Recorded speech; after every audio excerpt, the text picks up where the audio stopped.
What's going on, everybody? Jonathan here with Gig Nation, and today we're going to be looking at a cool little technique that can save you a ton of money on your taxes. But before we get into it, let me just clarify, I am not a tax professional. This is not tax advice. Make sure that you consult a tax professional before doing your taxes. So the purpose of this technique is to expense more miles. It doesn't really matter what kind of business you're in, because this technique can be applied to just about anything.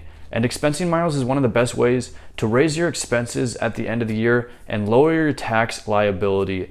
With the standard deduction at 58 cents per mile in 2019, having a couple extra hundred, maybe a couple extra thousand miles can really add up and can really save you a ton of money in your taxes. So the setup is very simple here. First of all, you do have to be a Lyft driver on the Lyft platform. That doesn't have to be your source of income.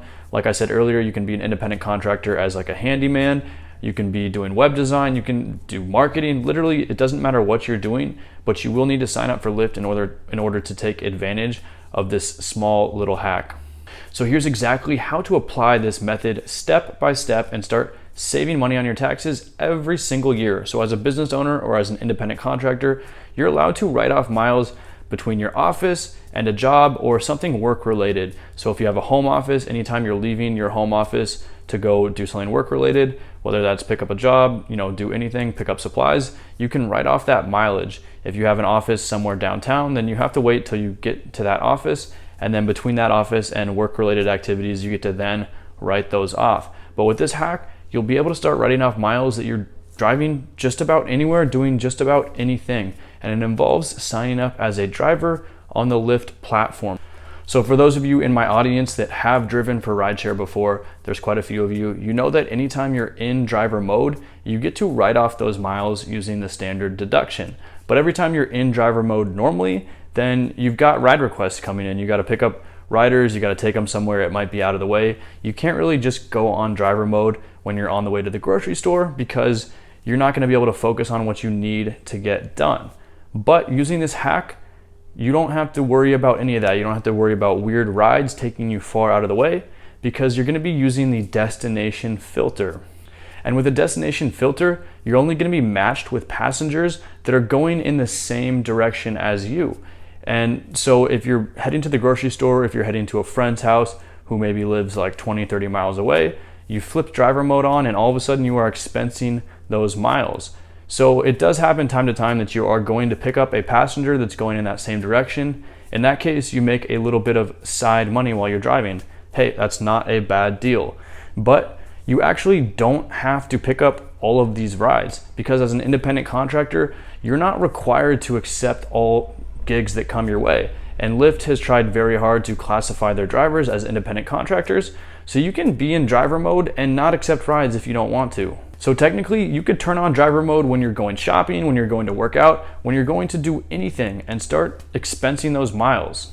Now, technically on the Lyft platform, as an independent contractor, you do not have to accept all rides, but Lyft does want you to keep your acceptance rate up. So they're gonna do a lot to incentivize that. And if you are declining every single ride, then yes, it's possible that you get deactivated from the platform. It's also possible that they send fewer rides your way. So the best way to approach this method is to actually take some rides. Take the ones that are on the way to your destination. Maybe you're not in a hurry and you can actually, take a little bit of time to pick somebody up, drop them off. You're not going that far out of the way, so it's not like, it's really gonna be a huge burden on your shoulders, and you are gonna be making some good money. So I have a friend who uses this method. He drives for Lyft and literally only drives with the destination filter on. He commutes from Bellevue to Seattle in the morning and back from Seattle to Bellevue in the evening. He makes a few $100 every single week actually, taking rides, because it's during prime time, it's during rush hour. So he's actually making really good money doing this. But if he wanted to, he could just decline a lot of these rides and expense those miles. Now, the other cool part about this is that when he's accepting rides and he actually has someone in the car, he no longer pays for toll roads or toll bridges. Lyft will cover those for him. So in the past, when he was kind of in the hole for these miles, he was driving to work, he hadn't gotten to work yet, so he doesn't get to expense those. He doesn't own his own business or anything. He's just spending gas miles, putting wear and tear on his vehicle, and paying tolls. Now he's making money doing that, and he's really catching a lot of upside here.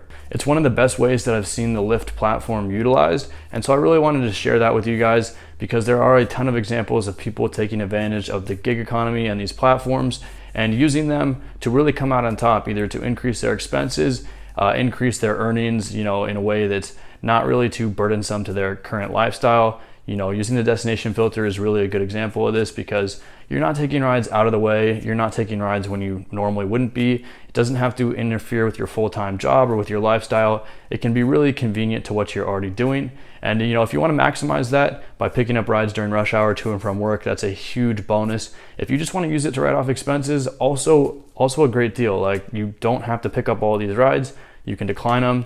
You can be making, however much it is with your business on the side, and just racking up those extra expenses. So come tax time at the end of the year, you're not paying as much with those. If you found this video helpful, go ahead and hit that like button and make sure that you subscribe to the channel for more gig economy updates and rideshare news.